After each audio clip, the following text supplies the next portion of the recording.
Mahilig talaga ang nanay ko sa pag-ipon ng basura. Noong 5 taong gulang ako, nakakuha siya ng jade banana. Hindi ko sinasadyang nasugatan ang kamay ko at ito'y naging espasyo ko. Kaya noong wala akong ginagawa, ninanakaw ko ang pera ng tatay ko at itinatago doon. Bago ako mag 10 taong gulang, mayroon na akong halos 30,000 deposito. Noong 11 taong gulang ako, nakakuha naman ang nanay ko ng salamin. Kapag suot ko ito, nakikita ko ang halaga ng mga bagay. Kaya ginamit ko ang 30,000 deposito para bumili ng mga antigo sa murang halaga. Kumikita ako ng 8 milyon kada araw pagkatapos ng buwis.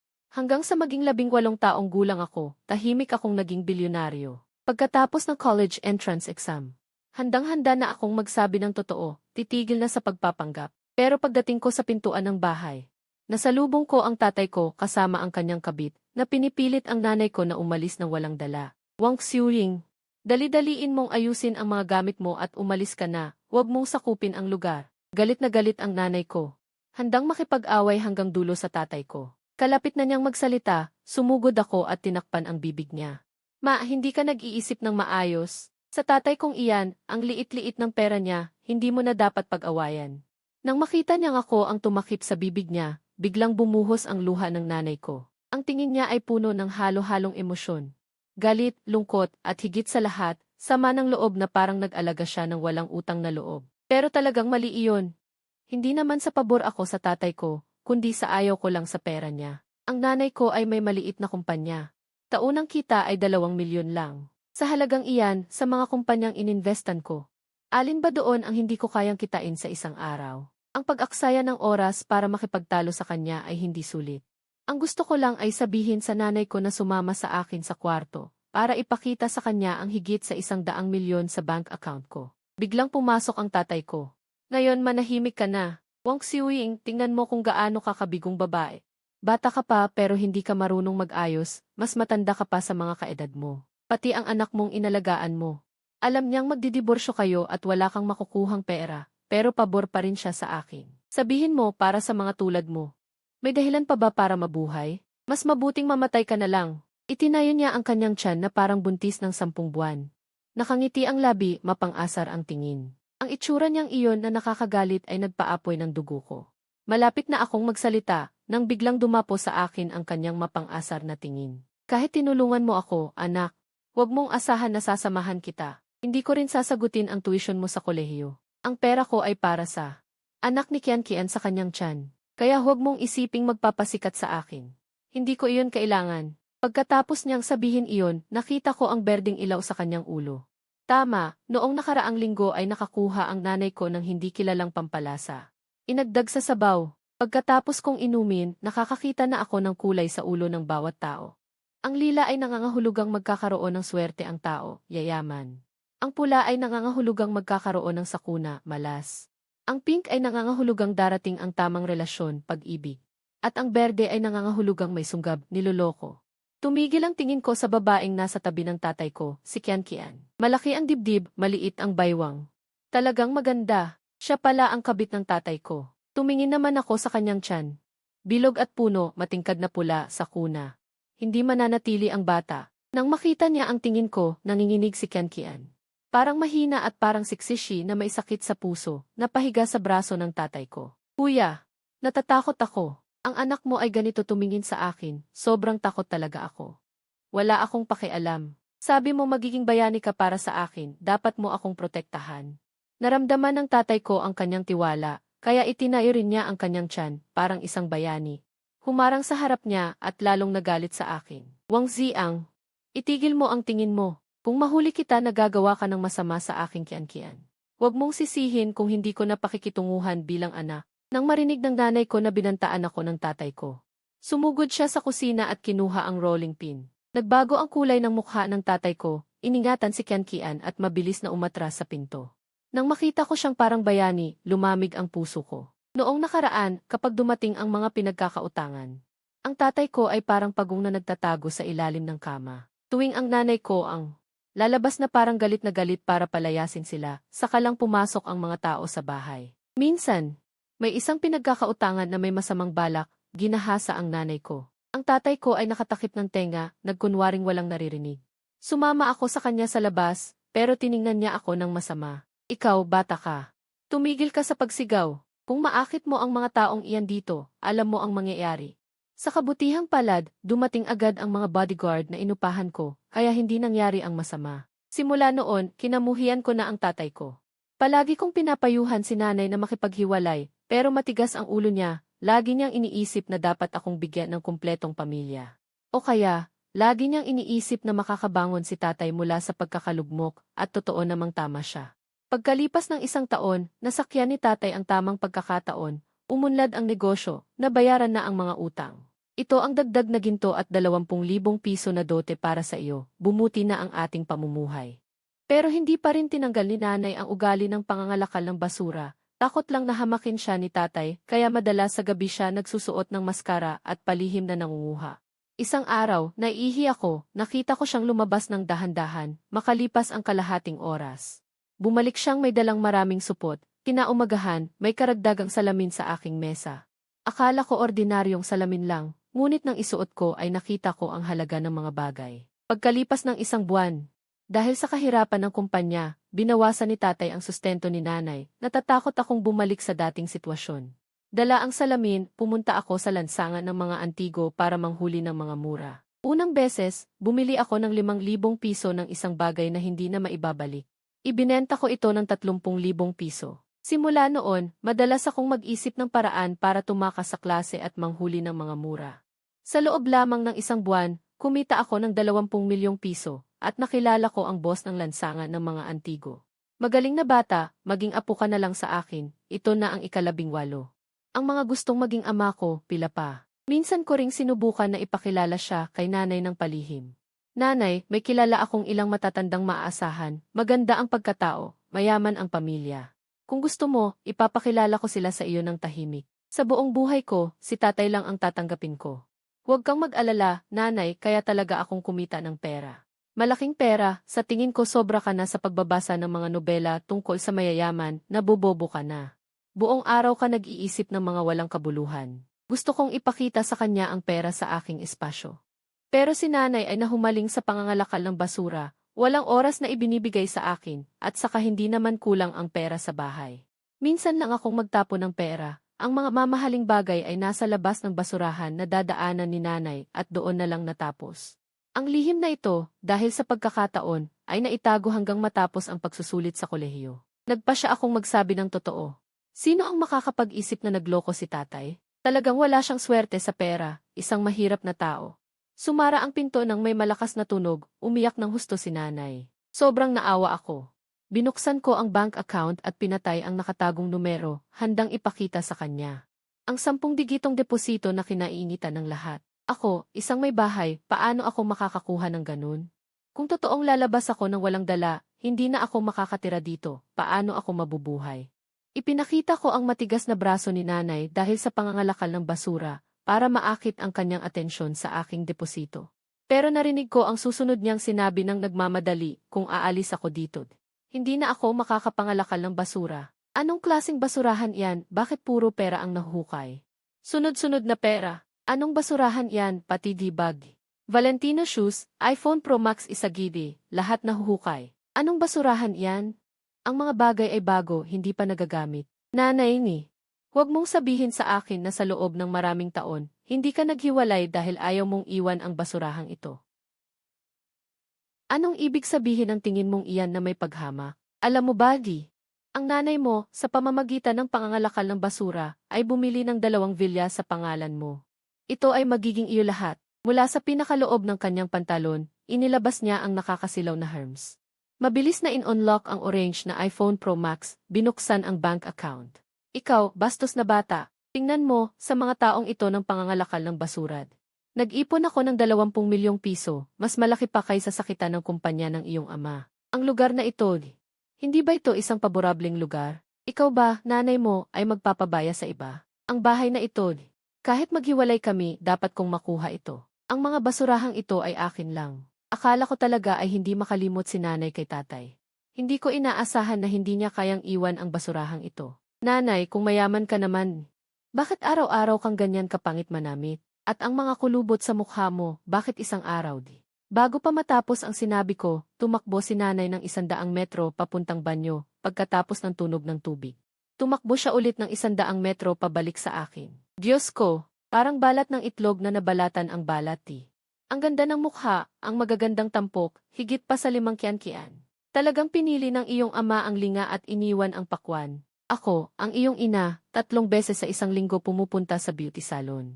Hindi posible na hindi maganda ang balat, pero takot akong matuklasan ng iyong ama, kaya nagpapanggap akong mahirap. Muli niyang hinawakan ang kwelyo ko, hinila ako papuntang sirasirang bodega, at sa harap ko. Pinindot ang isang hindi kapansin-pansing switch, pagkatapos ay ang aparador na puno ng sirasirang damit. Nagkaroon ng malakas na putok, bumukas ang loob ng pinto ng aparador, may lumitaw na elevator. Hinila ako ng nanay ko papasok ng elevator, pinindot ang basement floor, bumukas ang pinto ng elevator. Hindi mabilang na kumikislap na liwanag ang tumama sa aking mga mata, kinailangan kong takpan ang aking mga mata ng matagal bago ako makabawi. Nagulat ako sa lahat ng nasa harapan ko, isang malaking walk-in closet ang bumukas sa akin, ang jewelry section. Hermes bag section, luxury watch section, Grabe. Ang nanay ko pala ay isang super mayamang babae, sa bandang huli, ang tatay ko pala ang pinakatanga. Pinakamahirap, Ziang, ito ang napakamahal na storage room na ginawa ng nanay mo. Sa hinaharap, lahat ng ito ay para sa iyo, umubo ako ng mahina. Inayos ko ang aking damit, naghanda upang ihayag ang aking tunay na pagkatao, malapit nang magsalita. Pinisil ng nanay ko ang aking mga labi. Ziang, nakita mo na ba ang kakayahan ng nanay mo ngayon? Lahat ito ay mula sa pag-ipon ng basura. Hindi ko talaga ito pwedeng ibigay. Huwag mong subukang sabihin sa akin na huwag kunin ang kahit ano. Tatawag agad ang nanay mo ng abogado, kahit magkano pa ang gastusin, dito tayo mananatili. Umiiyak ako ng pabulong, binitawan niya ako para magsalita. Ang nanay ko ay kinuha na ang kanyang telepono at tumalikod para makipag-usap sa abogado. Sa pagtingin ko sa kanyang paalis na figura, mas komplikado ang aking damdamin, ngayon ay hindi ko talaga alam kung sasabihin ko ba ang tungkol sa basurahan. Kung masira ko ito, ang tanging kasiyahan ng nanay ko pagkatapos ng diborsyo ay mawawala kung hindi ko sasabihin.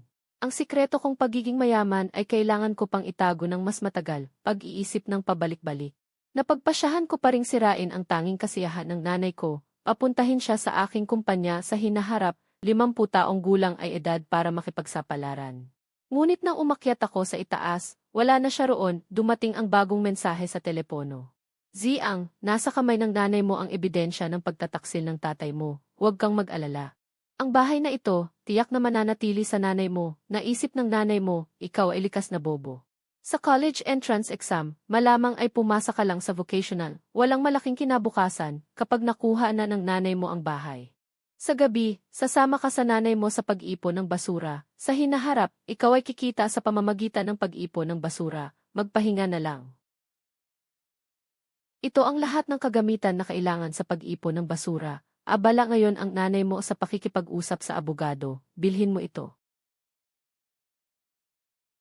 Huwag kang mag-atubiling gumastos. Libre lang ang perang ito. Kung hindi gagamitin, sayang. Isang libreng nakuha, sa mga nakaraang taon, seryoso akong nagnakaw ng pera sa pitaka ng tatay ko.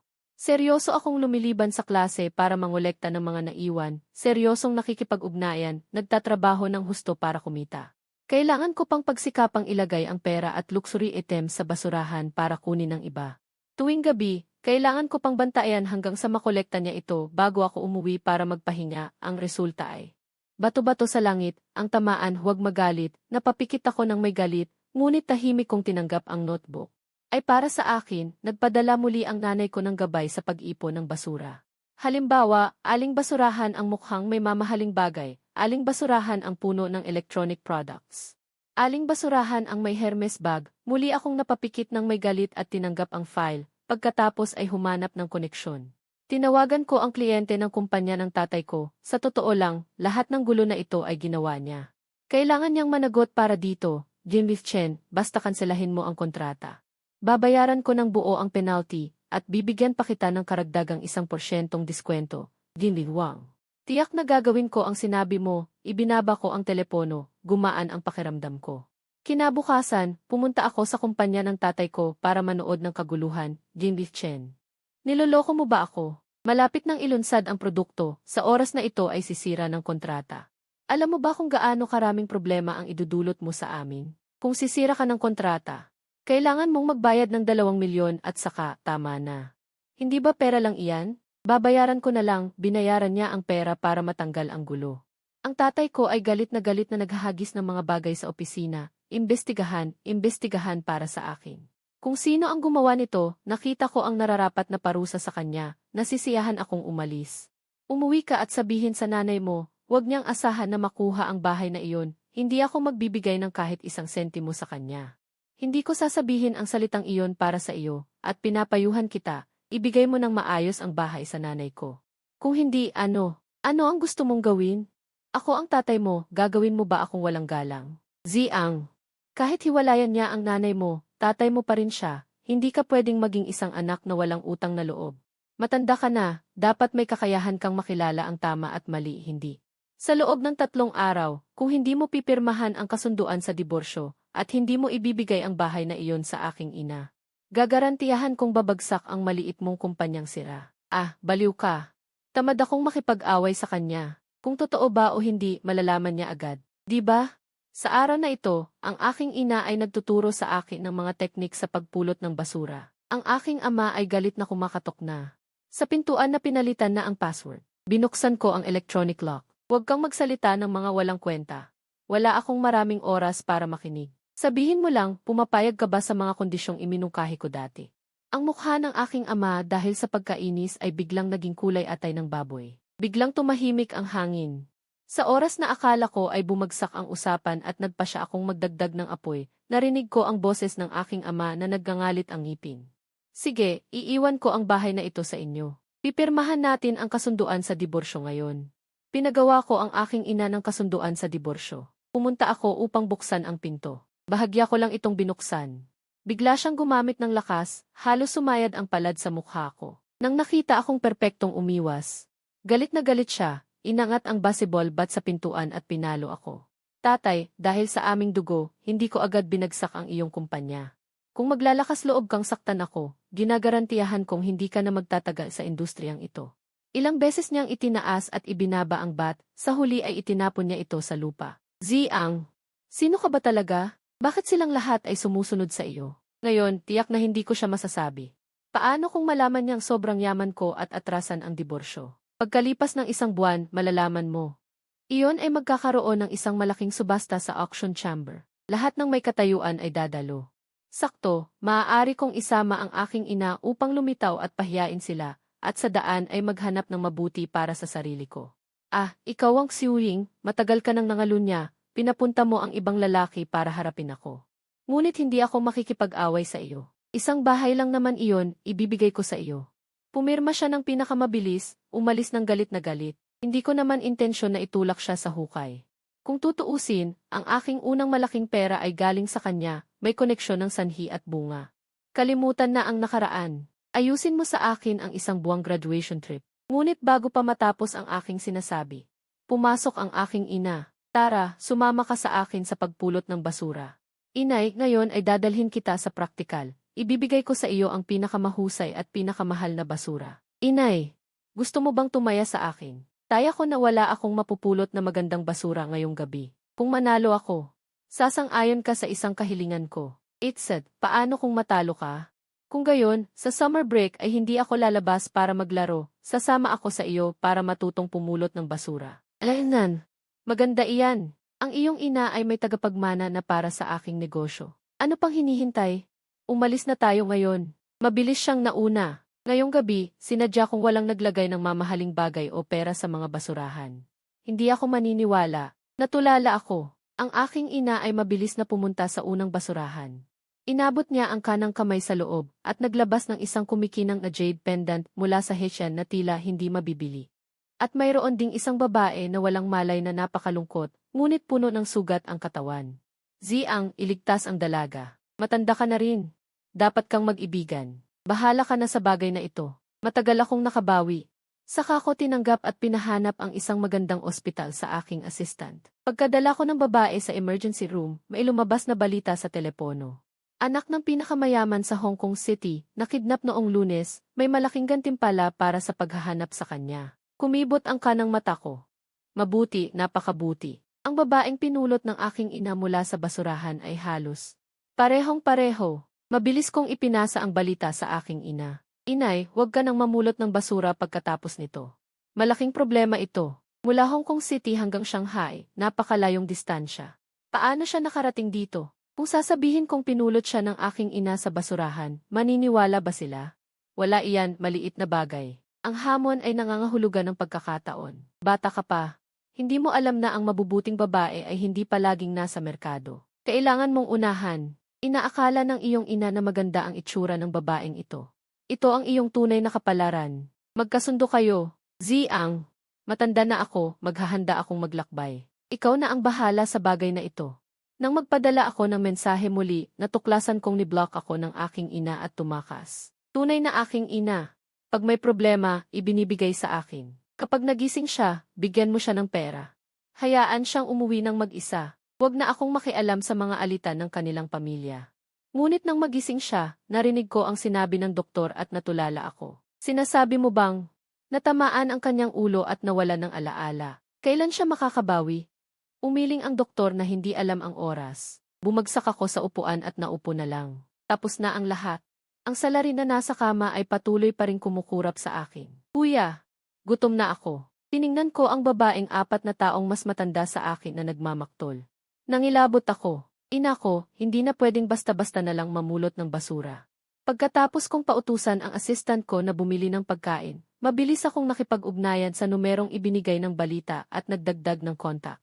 Matapos kunan ng litrato si Zawii, agad na sumagot ang kabilang linya. Papunta na ang aming amo sakay ng helicopter.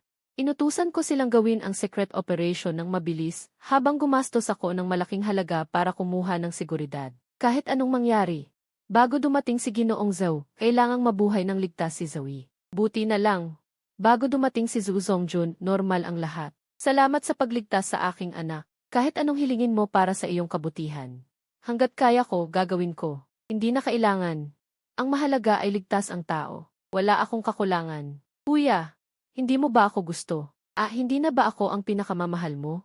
Hindi ba nangako kang makakasama ako habang buhay? Hindi, huwag kayong magkamali. Sinabi ko lang iyon dahil sobrang dikit niya dahil sa pagkawala ng alaala. Huwag ninyong seryosohin. Sumusumpa ako, walang masamang intensyon sa iyong anak. Talagang walang balak pumasok sa mayamang pamilya. Ngunit si Zoe ay umiyak at hinawakan ang kamay ko, pagkatapos ay pumikit at nawalan ng malay. Ang pasyente ay walang gaanong seguridad. Medyo umaasa siya sa iyo at hindi kayang tumanggap ng matinding emosyon. Inirerekomenda kong samahan mo ang iyong kapatid na babae. Tututol sana ako na hindi siya ang kapatid ko, pero sinabi ng binata, bago pa gumaling ang aking anak na babae. Pakisamahan mo siya. Ang taong ito ay maswerte sa pera, at maaaring mabuhay hanggang 100 taon. Ang makakuha ng isa pang koneksyon ay makabubuti sa akin. CJ, pumayag ako, pero walang nagsabi sa akin na si Zoe na nawala ng alaala ay ganito kadikit. Tuwing wala ako sa kanyang paningin, pabalik-balik siyang nagmimensahe. Kuya, 5 kahel na ang nakain ko. Bakit hindi ka pa lumilitaw? Sinabi ng doktor na gumaling na ang binti ko. Pwede na akong lumabas ng ospital. Kuya, bilisan mo akong sunduin. Mukhang sa susunod na linggo ang auction. Kailangan ko siyang isama. Mula ngayon, maghihiwalay na tayo.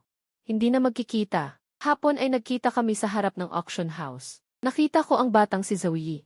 Nakita ko rin ba ang aking sarili na naghubad ng disgise, mas bata at mas maganda ng higit sa 10 antas? Mga tao, itapon ninyo ang mga hindi imbitadong tao na ito. Sino ang may lakas ng loob na manggulo sa auction ng Fusion Building? Nga, sino ba ang hindi nakakaalam na 7 taon na ang nakalipas? May misteryosong malaking boss na sumusuporta sa Fusion Building. Ngayon, magiging kawili-wili ito. May dumating na manggugulo. Hindi ko na kinaya ang mga titig nila na para akong unggoy, kaya inilabas ko ang itim na card sa aking kamay. Biglang tumahimik ang buong lugar. Ang mga security na tatakbo ay nagyelo sa lugar. Nakilala nila ang card. Ito ang pribilehiyong para sa VIP lamang. Ang ganitong uri ng card ay 10 lang ang ibinigay ng Fusion Building hanggang ngayon. Magsiyasat kayo.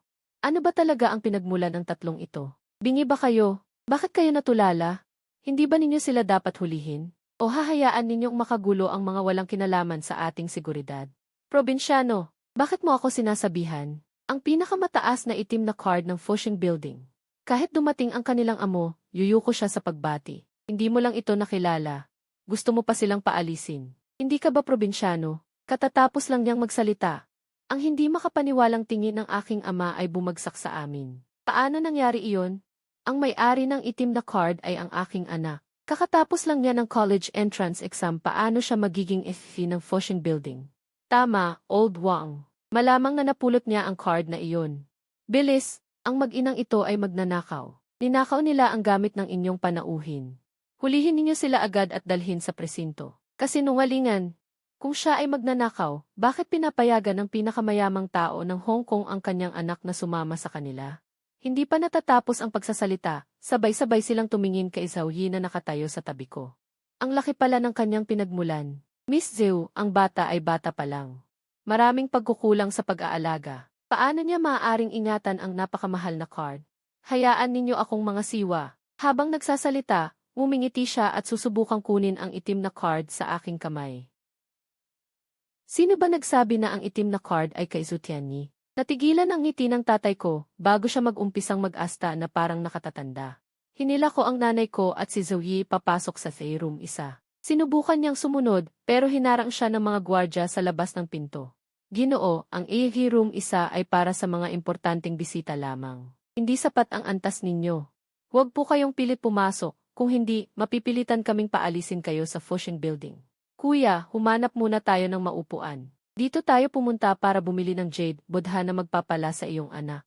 Na magiging ligtas at maunlad. Huwag nating sayangin ang oras para sa mahalagang bagay, ang jade bodha. Nagkataon lang, gusto ko rin ang bagay na ito. Sigurado akong makukuha ko ito. Nagsimula na ang charity auction at unang item ang jade bodha. Dahil hindi maganda ang kalidad nito, karamihan ay hindi ito nagustuhan. Ilang tao lang ang nagtaas ng kamay at ang tatay ko ang pinakamayaman sa kanila. Inakala niyang panalo na siya. May iba pa bang magbibida? 1,000,000, una. 1,000,000, ikalawa.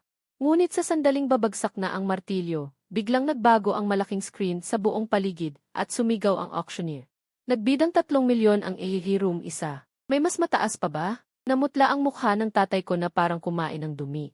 Kuya, talagang tinutulungan ng anak mo ang tatay mo. Sinasadya mong guluhin ang baby sa tiyan ko. Wala akong pakialam na naginip ako na gusto ng anak ko ito. Kailangan mong makuha ito. Huwag mag-alala, mamaya lalapitan ko siya. Ako ang tatay niya. Hindi niya tatanggihan. Sold! Ikaw ang anak kong makulit. Biglang 3,000,000? Kung ilang basura kaya ang kailangang kolektahin ng nanay mo para kitain ang perang iyon. Bahala na, ang pera ko naman sa iyo rin mapupunta. Gastusin mo na. Nanay, minamaliit mo ang anak mo. Bilangin mo kung ilan ang 0. Nanay, saan mo nakuha ang ganyang kalaking pera? Ninakawan mo ba ang bangko?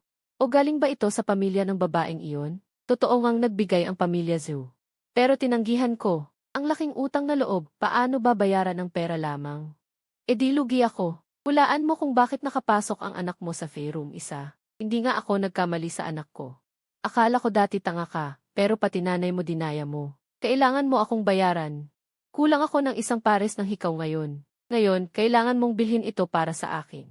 Nang pumayag ako, walang hiya siyang bumili ng 1 pares ng hikaw na esmeralda na nagkakahalaga ng 10,000,000.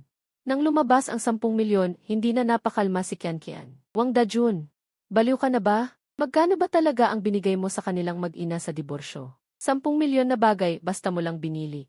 Hindi pa nakakasagot ang tatay ko. Gumastos na naman ako ng 50,000,000 para sa 1 pares na jade wine pot na may dragon pattern mula sa Warring States period.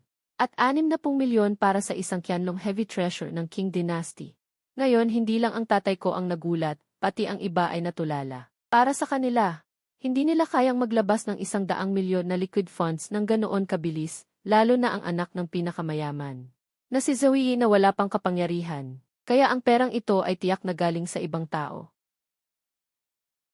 Diyos ko, ang tunay na may-ari ng Shengan Group ay pinalitan na si Wang Ziang. Ano? Mayroon pa siyang 40% ng shares ng Shengan Group. Tingnan ninyo ang pahayag. Nakuha niya ang pagkilala ng maraming respetadong nakatatanda.